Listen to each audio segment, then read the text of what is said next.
In this video, we're going to talk about kinetic molecular theory. What we're going to do is we're going to use some basic laws of physics and some simple assumptions, and we're going to derive the gas laws that other people determined by experimentation. And so this is part of showing that the gas laws that we determined from experiment agree with the laws of physics. One of those basic things that we need to do as part of the scientific method, right? That our laws that we determine empirically agree with our theoretical laws of nature. So what are the assumptions that we have to make as part of this kinetic molecular theory approach?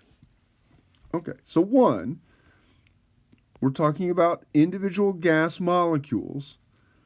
They travel in straight lines unless they collide with the walls of the container or with another gas molecule, right? That is that they act as Newtonian masses, right, with inertia, right? They travel in a straight line unless something acts on them, and momentum. Okay? So they act as masses traveling in a straight line, right, unless something acts on them. So the second assumption is one that we talked about when we talked about ideal gas. That is that the volume of the individual particles can assume to be zero, that the volume is negligible, right? And that the particles don't attract each other or repel each other, right? There are no forces exerted, right? So these are our ideal gas assumptions, right? That this gas that we're using as a model follows those things that we decided were appropriate for ideal gases. Okay? Now, another assumption is that the source of pressure in the container is the collision of the particles of the gas, the molecules, with the walls of the container, right? So it is collision of the gas with the walls of the container that is the source of what we measure as pressure. The other thing that we assume is that the average kinetic energy of the molecules of a gas is proportional to the absolute temperature. This comes from the Boltzmann Maxwell relationships. One of the important Boltzmann Maxwell relationships is that the average speed of molecules squared is equal to 3 times Boltzmann's constant times the temperature divided by the mass of the molecule. Well, if we multiply through by mass, we get mass times its speed squared equals 3K times the temperature. Well, we've got mass, if mass is in kilograms and speed is in meters per second, that's units of energy, right? Kinetic energy is 1/2 mass times velocity squared, right? So that is really equal to 2 times the kinetic energy for the molecule. And so that makes kinetic energy proportional to temperature in Kelvin. Right? So here is a visualization of that, right? So the Boltzmann Maxwell relationships talk about the kinetic energy. They also talk about the speed as a function of temperature, right? So here we have the distribution of speeds, right? The number of molecules with each speed, right? So our peak is at this speed, but because we have an absolute limit at 0, right? No molecules are not moving. And we have a tail, right? We can have a long tail. The actual average speed is a little beyond the peak speed, okay? So that represents the average speed. Now, what we do is remember molecules are moving in all directions. And so the average speed of the molecules of a container of gas is 0, because for every molecule that's moving this direction, there's a corresponding molecule moving that direction. And so they cancel each other, right? So we have speed x and we have speed minus x. But if we square those, right, x squared equals x squared. Minus x squared equals x squared, right? Minus x all squared equals x squared. And so if we take the positive square root of x squared, we get x. And so that's how we get this idea of a root mean average speed. We take the average speed of the molecules in all directions, positive and negative. We square them, it makes everything positive. And then when we take the square root, we get a positive average speed. So here we're looking at the same distributions, the speed of the molecules versus the number of molecules that have that speed, right? But we're doing it at different temperatures. So look what we have here at 100 Kelvin, the average speed is lower, right? We get this kind of distribution, right? Now it's the same molecules, so at 200 Kelvin, right? The area under this curve is the same, but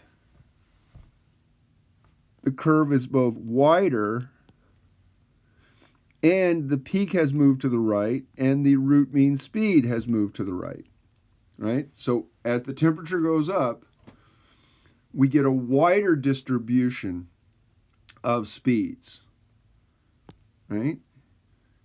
At 500 Kelvin, remember, this has the same area under it as the previous curve. And as we get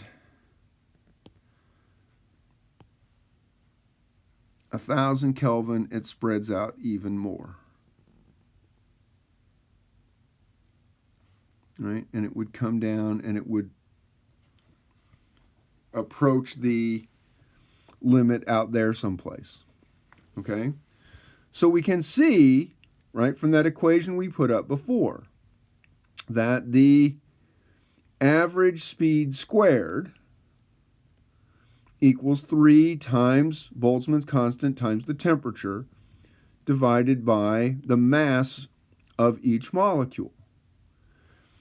If we multiply that times Avogadro's number, Boltzmann's constant times Avogadro's number is R. The mass of each molecule times Avogadro's number is the molar mass in kilograms. And so we get this relationship that the average speed can be calculated to be 3 times the gas constant R times the absolute temperature divided by the molar mass. Right? As long as the molar mass is expressed in kilograms per mole, right? And the R unit is in the joules per mole Kelvin unit. That is the 8.314 joules per mole Kelvin. Right? So we can calculate the average speed of the molecules in a sample of gas. So now, before we do our derivation, we have a couple of other things that we can assume. Right? So we're going to be working with here, right, n moles of gas. Let me make my pen a little bigger. Right? So some number of moles of gas. We're going to be working in a cubic container whose each side has a length L. So the volume is equal to L cubed, right? If we've got our cubic container, right?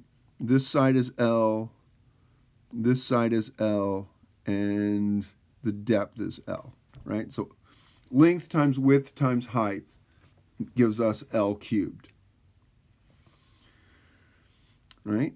We've done this before. Mass represents the mass of an individual particle, but expressed in kilograms,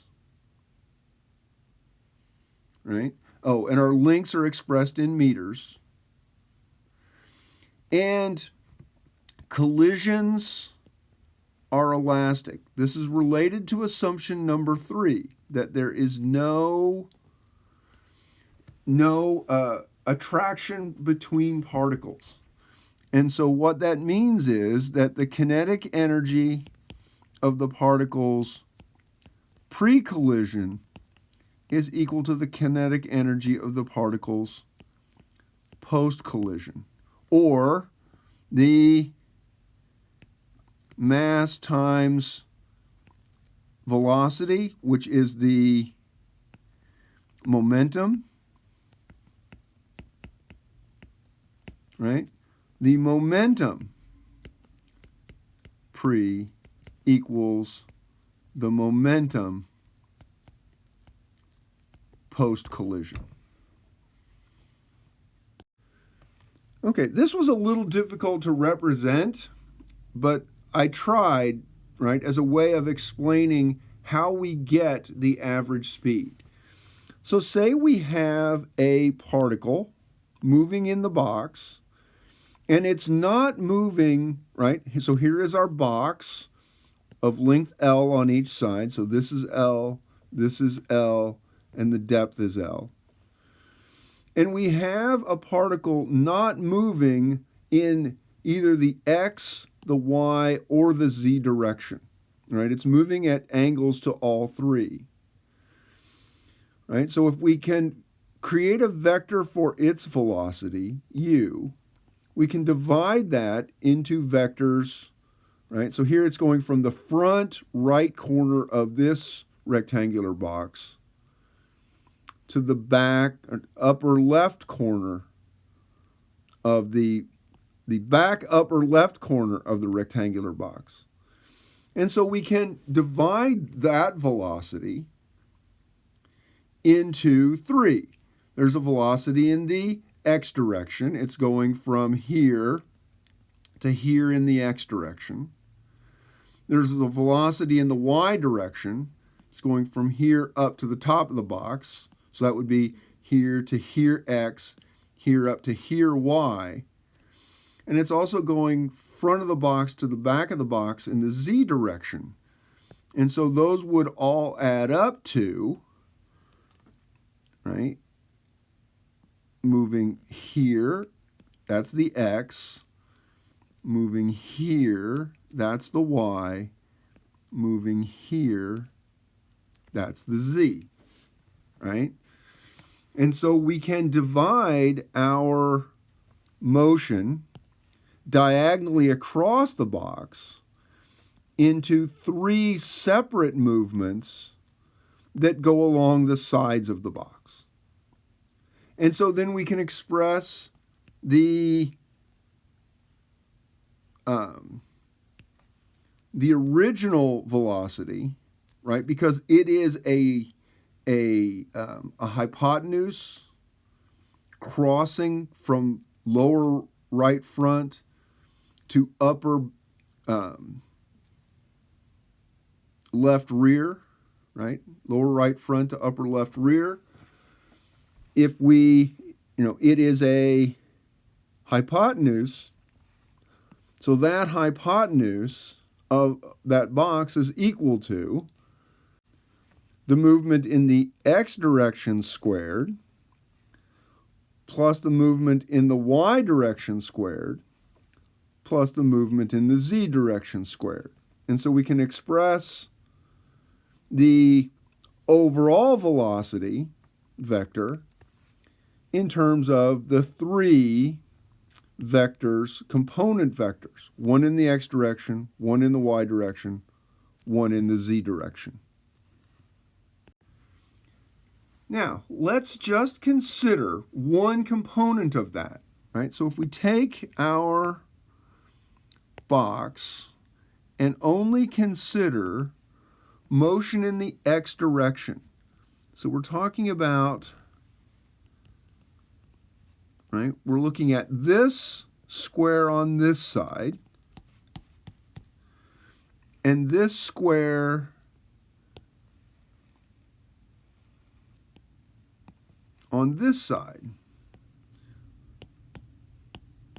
right? And so we're only at first going to talk about collisions with the particle on this side of the box and on this side of the box. That is, those caused by movements in the x direction. And so we can express the collision frequency. How often does our particle hit this side of the box or this side of the box? Right? That frequency of collisions in the x direction is equal to the speed at which the particle is moving in the x direction divided by the length, right? Speed divided by length. Speed is in meters per second. Length is in meters. Meters per second divided by meters gives us 1/seconds. So this tells us how many collisions we have with the wall per second, right? So collisions with the wall per second can be expressed that way. Speed in that direction divided by the length of a side of the box. Okay, so pressure starts as force. And Newton, Isaac Newton, defined force as force is created when a mass is accelerated, right? So force equals mass times acceleration. And acceleration is change in the value of the speed with change in time. So we can substitute this change in speed with change in time for the acceleration, and we get this. So the force of the gas, right, on the walls of the container is equal to the mass of one gas molecule times the speed of that gas molecule divided by the change in time. The change in speed with the change in time. Okay? And so, multiplying mass can move into the numerator, right? Mass moves into the numerator. And then, if we just move mass in, this mu here becomes, right? That becomes our momentum, right? So this numerator becomes the change in momentum with change in time. Okay? Change in momentum with change in time. Okay, so let's consider what our particle is doing, right? So our particle is moving in the x direction, right? We're only considering movement in the x direction, right? Across or back. And the collisions are perfectly elastic. So our molecule has speed u going in, it collides with the wall, and when it leaves, because it's a perfectly elastic collision, it has speed u going in the opposite direction. So if we take toward the wall as positive, away from the wall as negative, right? So now we can consider the change in momentum. So first the particle is going from going u to 0 when it hits the wall. So we have u down to 0. So that is a change of negative u. Then we have 0 up to negative u. That is also a change in negative u.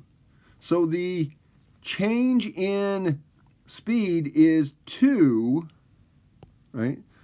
So the delta of u is equal to 2 times negative u, right? Because we're slowing it down from u to 0 in the positive direction.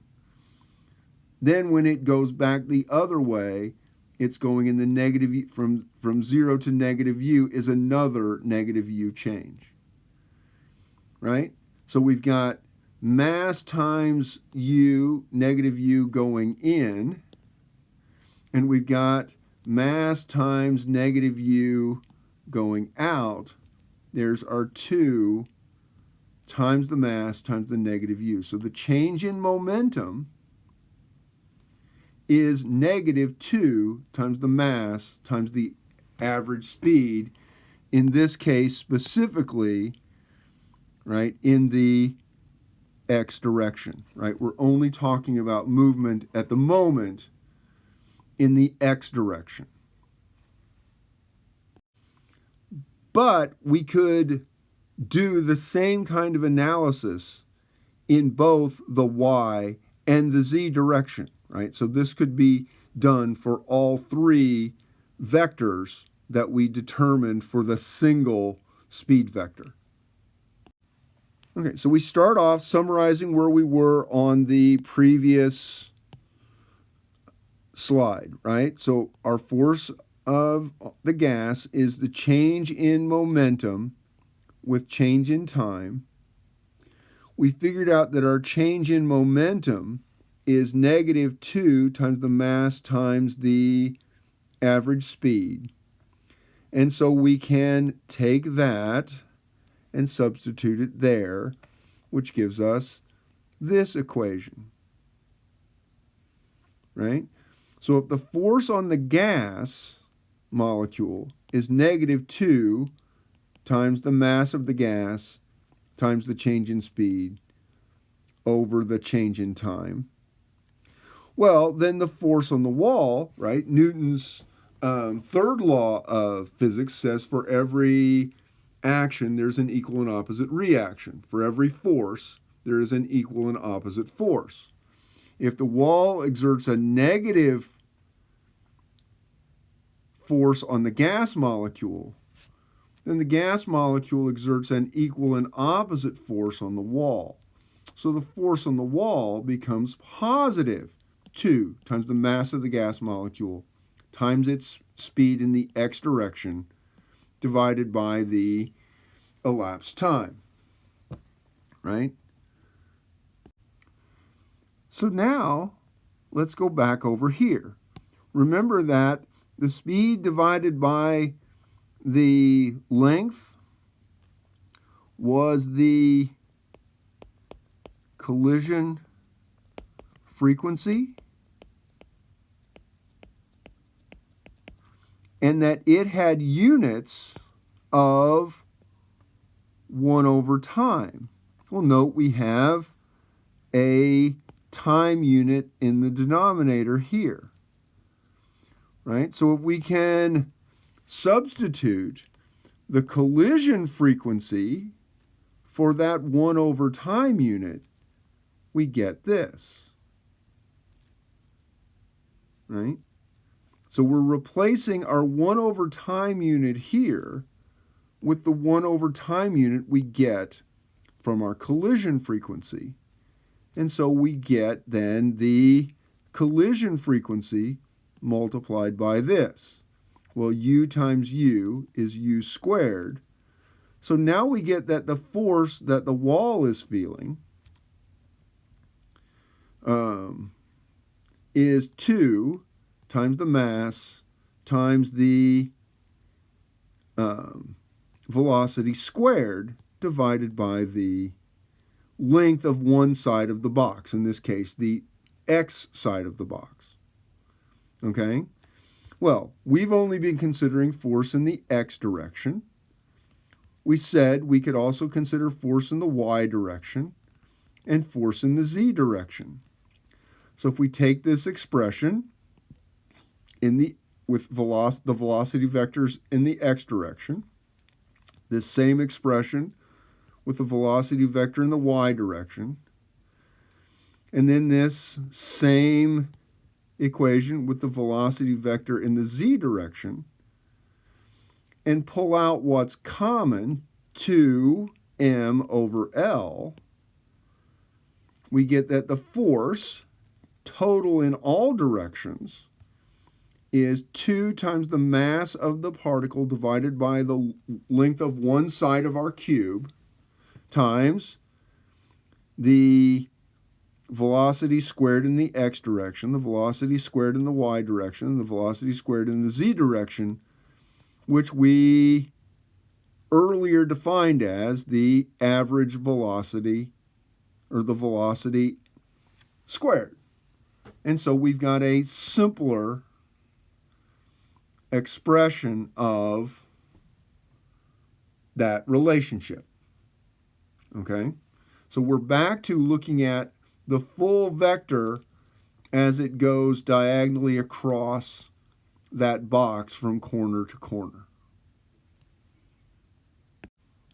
Okay, so here's that equation. Our total force, 2 times the mass of a single molecule, divided by the length of one side of our cube, times the speed of our molecule in meters per second squared. Now, our definition of pressure is that pressure is the force divided by the area. And since now we're talking about molecules moving in all directions, since the area of one side of the box is length squared.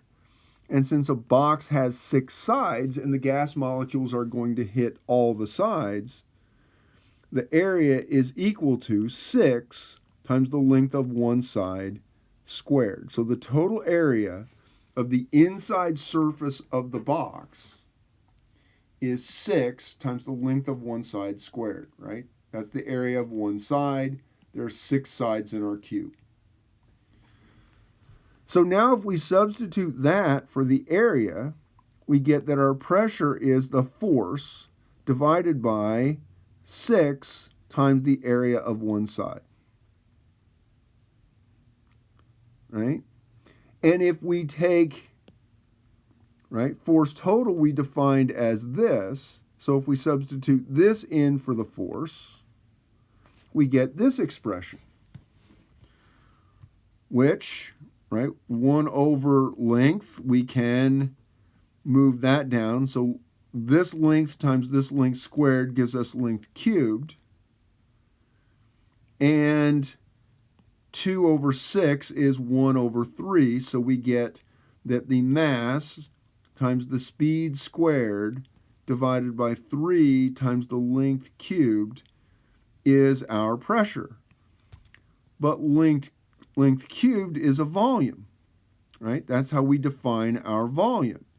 So now we get that the pressure is the mass times the speed squared divided by 3 times the volume, right? So we're getting there a little at a time. Now remember, this pressure that we just defined is the pressure exerted by one gas molecule bouncing randomly, right, in all directions around our cubic container, right? One molecule. So now we need to figure out what the pressure is for a whole sample of molecules. So the number of the gas molecules are going to be equal to the number of moles times Avogadro's number, right? So if we want the pressure for the whole n moles of gas, we have to take the number of moles, right, times the number of molecules per mole times the mass of each molecule, right? Number of moles, molecules per mole, mass of each molecule, right? Where our average speed, now that we have more than one molecule, is the speed of each individual molecule, all summed up. And remember, we're using speed squared so that we don't have to worry about whether they're going in the positive or negative direction, divided by the total number of molecules. And actually, this would be n times Avogadro's number, right? So we've got an individual speed squared for every molecule in the sample divided by the total number of molecules to get the average speed squared, right? So that's what that bar means, is that we have taken the average speed, squared it, or we've taken the speed, squared it, determined the average for that. So you get the average squared speed throughout the sample. Because remember, some of the molecules are going faster, some are going slower. Okay? So this is represented by that.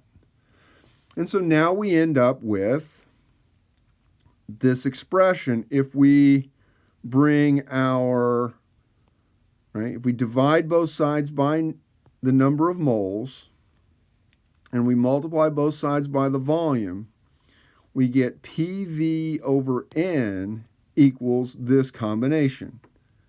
The number of molecules times the mass of each molecule divided by 3 times the speed squared.